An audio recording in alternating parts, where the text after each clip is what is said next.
ஜோதிடம் டாக்ஸ் தமிழ் நேயர்களுக்கு வணக்கம். நான் டாக்டர் தீபா லலன். இன்னைக்கு நம்ம என்ன டாபிக் பத்தி டிஸ்கஸ் பண்ண போறோம் அப்படின்னா, குரு பெயர்ச்சி பலன்கள் தாங்க பார்க்க போறோம். குரு பகவான் 1/6/2026 மிதுனத்துல இருந்து கடகத்துக்கு பெயர்ச்சியாகி கடகத்துல உச்சம் பெற்று அமர்றார். அதுக்கும் மேல அவரோட உச்ச பார்வை 5, 7, 9 நிறைய ராசிகளுக்கு எக்ஸ்ட்ராடினரியான நற்பலன்கள் கொடுக்க போகுது. அந்த மாதிரி உங்க ராசிக்கு என்ன மாதிரி நற்பலன்கள் கொடுக்க போகுது, நேரத்தை வீண் பண்ணாம சட்டுன்னு பார்த்துடலாம் வாங்க. கடகராசி அன்பர்கள், உங்களுக்கு இந்த குரு பெயர்ச்சி எப்படி இருக்கு அப்படின்னா, கடகம் எல்லாமே பட்டாச்சு. பட்ட கஷ்டங்கள் சொல்லி மாளாது. உயிர் மட்டும்தாங்க மிச்சம், உயிர் மட்டும்தாங்க சொச்சம் அப்படின்னு வருத்தப்படுறவங்க தான் ஒவ்வொரு கடகமும். தசை கொஞ்சம் எக்ஸலண்டா இருந்தவங்க அந்த மாதிரி பெருசா வருத்தப்படுறதுல ஓகேங்க சமாளிச்சிட்டோம் அப்படின்னு சொல்றாங்க. அப்படிப்பட்ட கடகம் அஷ்டமத்து சனியினால பெருசா கஷ்டப்பட்டீங்க. இப்ப சனியே பாக்கிய சனியா வந்திருக்காம, ஆக சனியே நல்லது செய்ய போறா. இருந்தாலும் சனி வந்து பாத்தீங்கன்னா மந்தன் முடவன் நிதானமா நல்லது செய்வான். குருனோட உச்ச பார்வை 6ஆம் மாசத்துல இருந்து சனி மேல படிய போகுது. ஆக சனி கடகடன்னு நிறைய நல்லது செய்ய போறோம். இது ஒரு பெரிய பிளஸ்ங்களா. அதுக்கு மேல குரு பயிற்சி, குரு பகவான் எந்த பாவத்துல வந்து அமர்றாரு, சுயஸ்தானம், அதாவது சாக்ஷாத் கடகத்துல தான் வந்து பாத்தீங்கன்னா உங்க சுயஸ்தானத்துல தான் அமர்றாரு. ஆக குரு ஜென்ம குருவா வந்துருவாரேம்மா. ஜென்ம குருவா இருந்தாலும் உச்சம் பெற்று உட்கார்றாருமா. அப்ப ஜென்ம குரு வனத்திலே அப்படின்ற ஒரு விதத்தை நம்பி நம்ம பயப்பட வேண்டாம், கஷ்டப்பட வேண்டாம். அப்ப இந்த குரு பயிற்சி நம்மளுக்கு என்ன மாதிரி பலன்களை கொடுக்கும்? உங்களை நீங்க பதப்படுத்திக் கொள்வதற்கு, உங்களை நீங்க பக்குவப்படுத்திக் கொள்வதற்கு, என் வாழ்க்கையில எனக்கு நடந்த கஷ்டத்துக்குலாம் என்ன காரணம்? என்னோட அதீத ஒரு தாய்மை உணர்வு, அதிகப்படியா நான் மத்தவங்கள நம்புறது, அதீதமா பாசம் வைக்கிறது, குடும்பம்னு என்ன நான் வந்து பாத்தீங்கன்னா என்னையே தொலைச்சது, இதுதான் காரணம் அப்படின்றத நீங்க புரிஞ்சுப்பீங்க. புரிஞ்சு இந்த காலகட்டம் வாழ்க்கையில எதுனால நான் ஏமாந்தேன் அப்படின்றத அனலைஸ் பண்ணிட்டு அந்த குணாதிசயங்கள்லாம் மாத்திப்பீங்க. ஃபர்ஸ்ட் அந்த விஷயம் நடக்கும். 2வது, நிறைய கடகராசி என்பர்களுக்கு இடமாற்றம் ஏற்படும். சொந்த ஊரை விட்டு, இருக்கிற ஊரை விட்டு வேற ஊருக்கு, வேற நாட்டுக்கு போறதுக்கான பிராப்தம். தொழில் மாற்றம். இதுவரைக்கும் செஞ்சுட்டு இருந்த தொழிலை விட்டு புதுசா வேற தொழில் செய்யறதுக்கான பிராப்தம். பெண்கள் இது வரைக்கும் தொழிலே செய்யலையா, இந்த காலகட்டம் தொழில் செய்யறதுக்கான பிராப்தம். இது எல்லாமே நடக்கும். மைனஸ் ஏதாவது இருக்கா? சேர்க்கையில கவனம் வேணுமா? சேர்க்கை அப்படின்னு நான் சொல்லும்போது பெண்கள் என்ன நினைக்கிறாங்க, ஆண்கள் கிட்ட சேர்றது கவனம் வேணும். ஆண்கள் என்ன நினைக்கிறாங்க, பெண்கள் கிட்ட சேர்றது கவனம் வேணும் அப்படின்னு நினைக்கிறாங்க. ஆண்கள் கிட்டயும் பெண்கள் கிட்டயும் கூட கவனம் அப்படின்றது வச்சுக்கணும், ஞாபகம் வச்சுக்கோங்க. அதுக்கும் மேல குரு பகவானை பத்தி சொல்லணும் அப்படின்னா, அவர் உங்களுக்கு 6 மற்றும் 9க்கு அதிபன். ருணரோக சத்ருஸ்தானத்துக்கும் அவன் தான் அதிபன், பாக்கியஸ்தானத்துக்கும் அவன் தான் அதிபன். அவன் 1ஆம் பாவத்துல வந்து உட்கார்றான் அப்படின் போது இந்த மாதிரி பலன்கள் புரிஞ்சிருக்கும். அதுக்கும் மேல குருனோட உச்ச பார்வை, குரு இருக்கிற இடத்தை விட பாக்குற இடத்துக்கு பலன் அதிகம். 5ஆம் பாவத்தை பாக்குறார். இது வரைக்கும் குழந்தை இல்ல அப்படின்னு ரொம்ப நாளா வைத்தியம் பண்ணிட்டு இருக்கீங்களா கடகராசி என்பர்கள், இந்த காலகட்டம் குழந்தை பேரு அப்படின்றது நேச்சுரல் கன்செப்ஷன். இயற்கை முறையிலே வந்து பாத்தீங்கன்னா கருத்தரிக்கிறதுக்கான வழியும் வாய்ப்பும் உண்டு. குழந்தைங்க ரீதியா இருந்து வந்து கடுமையான மன உளைச்சல். என் புள்ள ஒரு நாளைக்கு 10 பஞ்சாயத்து பண்ணுங்க. கவலைப்படாதீங்க. இப்போ உங்க புள்ள ஒரு நாளைக்கு 3 பஞ்சாயத்து தான் பண்ணும். 3 பண்ணுமா? குருவாலேயே எவ்வளவுமா குடுக்க முடியும்? அவரால எவ்வளவு முடியுதோ அவரு குடுக்குறாரு இல்லைங்களா? இந்த காலத்து புள்ளைங்க அவ்ளோ ருஷ்டு கொட்டிக்குதுங்க அப்படின்னு தான் சொல்லணும். அதே மாரி இதுவரைக்கும் காதல்ல வெறும் தோல்விய மட்டும் தாங்க பார்த்தோம். இந்த காலகட்டம் காதல்ல ஒரு சக்சஸ பார்ப்பீங்க. நல்ல ஒரு ஒரு ஆப்போசிட் ஜெண்டர் வந்து பாருங்க, ரொம்ப நல்ல பிள்ளையா உங்க வாழ்க்கையில வரும் அப்படின்னு சொல்லலாம். இது ஒரு பெரிய பிளஸ். நீங்க இதுவரைக்கும் எஜுகேஷனுக்காக நாங்க பிளான் பண்ணிட்டே இருக்கோங்க. பெருசா வந்து பார்த்தீங்கன்னா, எஜுகேஷன்ல எங்களுக்கு வந்து இம்ப்ரூவ்மெண்ட் இல்ல. இப்போ ஒரு எம்பிபிஎஸ் படிக்கிறோம், நீட் எழுதிட்டு இருக்கோம், பாஸ் ஆவல. அதே மாரி ஒரு காம்படிட்டிவ் எக்ஸாம் எழுதுறோம், பாஸ் ஆவலன்னா, இந்த காலகட்டம் கொஞ்சம் நம்ம எஃபோர்ட் எடுத்தா பாஸ் ஆவறதுக்கான வழியும் வாய்ப்பும் உண்டு. 7ஆம் பாவம் கலத்திர ஸ்தானத்த பார்க்குறாரு. நெறைய கடகராசி அன்பர்களுக்கு திருமண பிராப்தம், கெட்டி மேளம் கொட்டக்கூடிய காலகட்டம். ஆல்ரெடி டிவோர்ஸ் ஆயிடுச்சுங்க அஷ்டமத்து சனியிலேயே. இப்ப புதுசா இளைய கலத்திரம் நம்மளுக்கு அமையறதுக்கான ஒரு காலகட்டம்.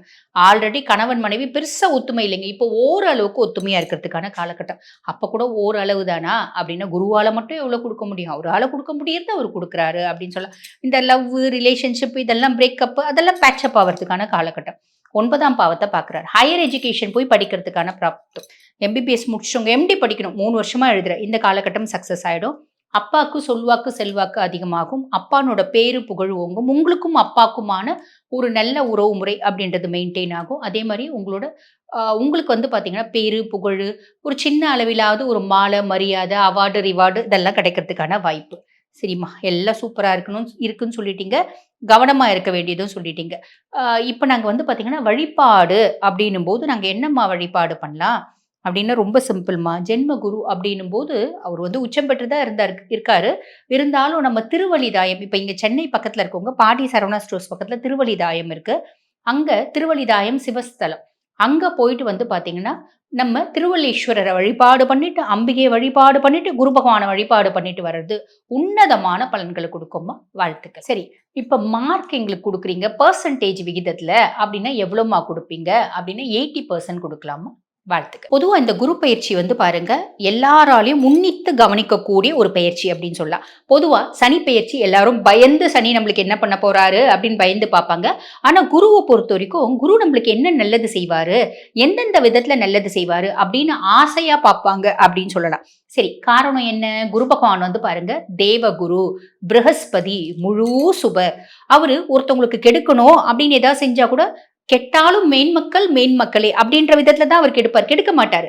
என்ன பண்ணுவாருன்னா, ஒரு படிப்பினைகள் அப்படின்றத சாலிடா குடுப்பாரு. அப்படி பார்த்தா சனியும் படிப்பினைகள் குடுப்பாரு. ரொம்ப இன்டென்சிஃபைடா குடுப்பாரு.